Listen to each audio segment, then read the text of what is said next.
बताइए, आपकी कमाई पूरी हो रही है कि नहीं? नहीं हो रही है। 10 सालों से इनकी सरकार चल रही है, कमाई किसी की पूरी नहीं हो रही है। किसानों की नहीं हो रही है, छोटे दुकानदारों की नहीं हो रही है, नौजवान तो कमा ही नहीं पा रहे, नौकरी ही नहीं मिल रही है। जवान सरहद पे जा रहे हैं, घर पैसा भेजते हैं, वो भी पूरा नहीं हो रहा है, पेट भर नहीं रहे हैं, भविष्य उज्जवल नहीं हो रहे हैं। तो आप ये उम्मीद रख रहे थे इनसे जब आपने सरकार चुनी, जब भाजपा को आपने अपना वोट दिया 2-2 बार, तो क्या आपने ये सोचा था कि इस तरह की लूट मचेगी, कि इस देश के सारे बंदरगाह, इस देश के सारे हवाई अड्डे, सारी बड़ी बड़ी सड़कें, सारे बड़े बड़े उद्योग जहां से आपको रोजगार मिलता था, वो सब इन्हीं उद्योगपतियों को दिए जाएंगे? कि इस देश की जमीन चाहे गुजरात में हो चाहे कहीं भी हो, 1 रुपए के दाम पर इनको दी जाएगी? क्या आपने ये सोचा था? आप सोच भी नहीं सकते थे, हम खुद सोच नहीं सकते थे। हम इनके विपक्षी दल के नेता हैं, इनके खिलाफ हैं, लेकिन हम भी नहीं सोच सकते थे कि इस देश के साथ इतना बड़ा विश्वासघात होगा, कि चाहे वो सैनिक हो, चाहे वो किसान हो, चाहे महिला हो, चाहे नौजवान हो, सबके साथ धोखा किया है। बड़े बड़े मंचों पर आकर रोज रोज आपसे वादे करते हैं जो पूरे नहीं करते, नई नई स्कीम निकालते हैं जिससे आपको लूटा जाए। सरकार के पैसे भाइयों और बहनों किसी नेता के नहीं होते, किसी के जेब के लिए नहीं होते, किसी नेता को आगे बढ़ाने के लिए नहीं होते। सरकार के पैसे आपके पैसे होते हैं। कांग्रेस की सरकारों को देखिए, कर्नाटका में सरकार है, तेलंगाना में सरकार है, हिमाचल में सरकार है। क्या कर रही है कांग्रेस की सरकारें? आपका पैसा आपके जेब में डाल रही है। महिलाओं को हर महीने कुछ पैसे देके, पेंशन, पुराना पेंशन दिलवा के, ऐसी स्कीम लाके जिससे आपको आपके पैसे मिले, आप अपने पैरों पे खड़े हो जाएं, किसानों को एमएसपी दिलवा के। और यहाँ क्या हो रहा है? जहां जहां भाजपा की सरकार है, वहां जो आपके पैसे हैं, जो आपका हक है, वो आपसे छीना जा रहा है, बड़े बड़े उद्योगपतियों की जेब में जा रहा है। बड़े बड़े उद्योगपतियों की आप शादियां देखिए, किस तरह से जश्न मना रहे हैं, कितने बड़े बड़े गहने, समझ में ही नहीं आता कि कहां से आते हैं इतने सारे पैसे। और यहाँ आप अपने बेटों की शादी करनी होती है, बेटी की शादी करनी होती है, तो क्या करते हैं आप? आपको कर्ज लेना पड़ता है और जिंदगी भर मेहनत करते रहिए। आजकल इतना लगता है कि कर्ज नहीं चुका पाएंगे। तो आप मेहनत करें, आप पसीना बहाएं, आप खून बहाएं, और आपसे लूटा जाए। बड़े बड़े उद्योगपति फूले फले। मैं ये नहीं कहती हूं कि उद्योगपतियों की जगह नहीं है, इस देश में उनकी भी जगह है। हाँ, बनाए फैक्ट्री, बनाए उद्योग, बनाए रोजगार दिलवाए, देश को आगे बढ़ाए। लेकिन ये तो गलत बात है ना कि 16 लाख करोड़ रुपए, इतने हैं कि मैं भूल जाती हूँ लाख है कि हजार, 16 लाख करोड़ रुपए कुछ गिने चुने उद्योगपतियों के माफ हो जाते हैं, माफ हो जाते हैं बहनों और भाइयों। लेकिन जब किसान कर्ज उठाता है तो अपने उद्योग को बड़ा करने के लिए नहीं उठाता कि मेरी 10 फैक्ट्रियां हैं, चलो मैं एक और खोल लेता हूं। जब किसान कर्ज उठाता है, कर्ज लेता है, तो वो अपनी बेटी की शादी के लिए लेता है, अपनी माँ की इलाज के लिए लेता है, अपने बेटे के फीस भरने के लिए लेता है। उसका कर्ज माफ नहीं होगा। उसका कर्ज माफ करने की बात होती है तो ये लोग कहते हैं पैसे नहीं है। पूरी मीडिया से कहलवाते हैं कि कांग्रेस पार्टी जैसी स्कीम है, ये लोग कहते हैं कि कर्ज माफ करेंगे, ये लोग कहते हैं कि आपको पैसे दिलवाएंगे, ये लोग कहते हैं कि महिलाओं को हर महीने कुछ देंगे। झूठ है, पैसे ही नहीं है इसके लिए।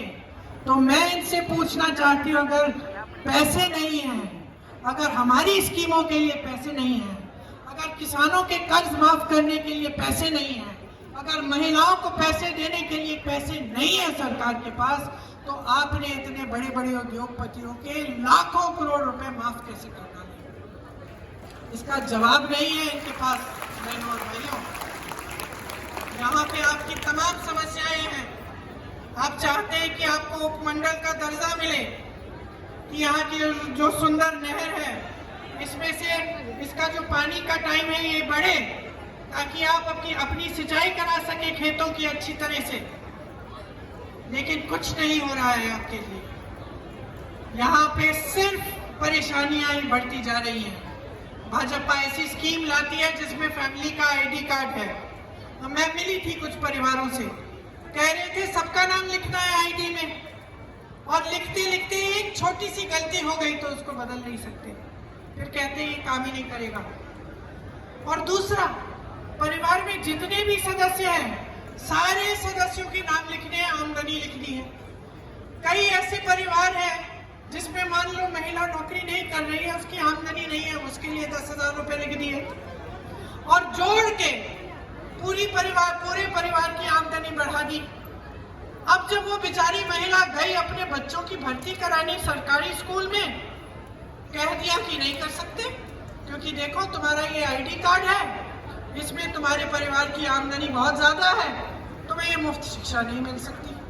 तो बेचारी के बच्चे बैठे हुए घर पे, स्कूल नहीं जा पा रहे हैं। नौकरी का एप्लीकेशन भरना हो, कहते कि भाई तुम्हारे परिवार की आमदनी बहुत ज्यादा है, तुम्हें नौकरी नहीं मिल सकती, तुम एप्लीकेशन ही नहीं भर सकते सरकारी नौकरी का।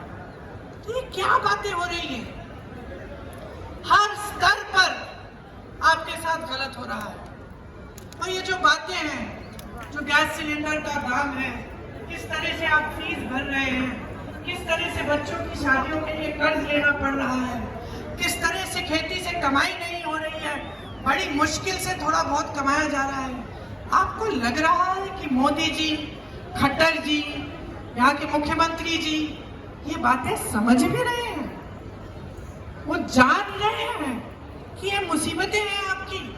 मुझे नहीं लगता, क्योंकि अगर जान रहे होते तो ये फैमिली आईडी वाली स्कीम नहीं निकलती, ये अग्निवीर जैसी स्कीम नहीं निकलती, ये हमारे सारे बंदरगाह, हमारे सारे एयरपोर्ट, हमारी सारी जमीनें जो देश की हैं वो अपने बड़े बड़े उद्योगपति मित्रों को नहीं देते। अगर जानते तो कम से कम कोशिश तो करते कि किसी न किसी तरह से मदद करते आपकी।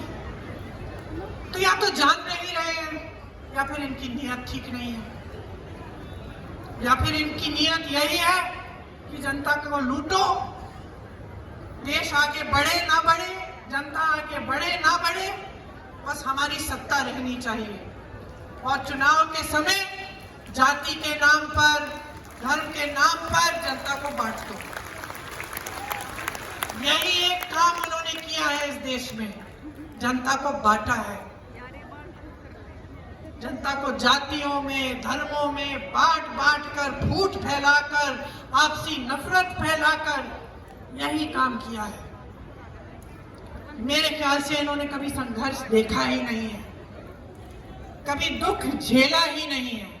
जिस तरह से आप रोज झेल रहे हैं, जिस तरह का आप दर्द रोज झेलते हैं, देखते हैं, एक रोटी को बनाने के लिए, खाने के लिए, वो इतनी सी कमाई के लिए जितना संघर्ष आप कर रहे हैं, मुझे नहीं लगता इन लोगों ने किया है। अभी मैं विनेश जी के यहाँ से आ रही हूँ, जहाँ विनेश लड़ रही है, गर्व से मेडल लाई इस देश के लिए। क्या किया उसके साथ, क्या किया? जब संघर्ष कर रही थी, न्याय मांग रही थी, तो मुंह फेर दिया। जब मेडल लाई तो घर बुलाया, चाय पिलाई, फोटो खिंचवाई अपने साथ मोदी जी ने। जब उसने कहा मेरे साथ अन्याय हो रहा है, मुंह फेर दिया। मोदी जी की पुलिस उसको खींचती है, उसके बाल नोचती है, उसको पिटाई करती है उसकी। वो लड़की जिसने इतनी मेहनत की इस देश के लिए, इस प्रदेश के लिए, और जब जब चुनाव आता है फिर ये लोग फिर से बदल देते हैं, सारी बातें बदल देते हैं, अपना भेष बदल देते हैं। तो आप समझिए आपके साथ क्या हो रहा है। आप समझिए कि बदलाव की शक्ति आपके हाथों में है। आज अगर आप एक ऐसी सरकार चाहते हैं जो आप तो आप आसपास देखिए, मेरी बातों पे भी मत जाइए। देखिए कि संघर्ष करने वाला कौन है। ये दीपिंदर जी बैठे हैं, जानती हूँ अच्छी तरह दीपिंदर जी को, मैं सालों से देख रही हूँ। और ये मत समझिए कि सिर्फ इनकी बातों पे मैं कह रही हूँ। मैं पूछती हूँ लोगों से, हरियाणा से कोई आता है, मैं पूछती हूँ, दीपिंदर जी मिलते जुलते हैं लोगों से, गांव में जाते हैं, संघर्ष करते हैं, मेहनत करते हैं। हमेशा यही पता चलता है कि मेहनत करते हैं। कि इनका घर, इनके दरवाजे आपके लिए 24 घंटे खुले रहते हैं। ये प्रदीप नरवाल जी हैं, प्रदीप नरवाल जी हैं। मेरे साथ बहुत काम किया है यूपी में, और देखिए जो मेरे साथ काम करता है वो 24 घंटे काम करता है। मैं नींद सोने ही नहीं देती, 3 बजे तक 4 बजे तक काम करते, फिर से 7 बजे सुबह उठो चलो काम पे। सारे बैठे हैं, सब जानते हैं, आपको बताएंगे। तो मेहनती लड़का है, संघर्ष किया है इसने भी, साधारण परिवार का लड़का है। हाँ, आपको नया नया लगता होगा, लेकिन आपके हर गली में आएगा। मैं जानती हूँ, इस चुनाव के दौरान भी आया होगा, गांव गांव तक पहुंचा होगा।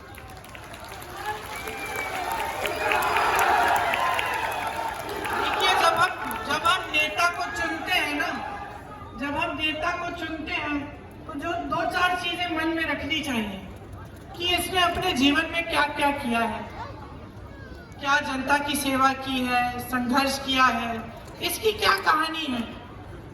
हम लोग देखते हैं, चलो इस नेता ने संघर्ष किया है, या इस परिवार ने अपने देश के लिए शहीद किए हैं, अपने परिवार के सदस्य शहीद हुए हैं, या फिर इस परिवार ने काम किया है, या चलो ये नया लड़का है, बहुत मेहनत करता है, दिन रात मेहनत करते हुए देखा है हमने, संघर्ष करते हुए देखा। तो एक तो ये बात होती है। दूसरी बात होती है कि जहां जहां इन्होंने काम किया है वहां क्या हो रहा है।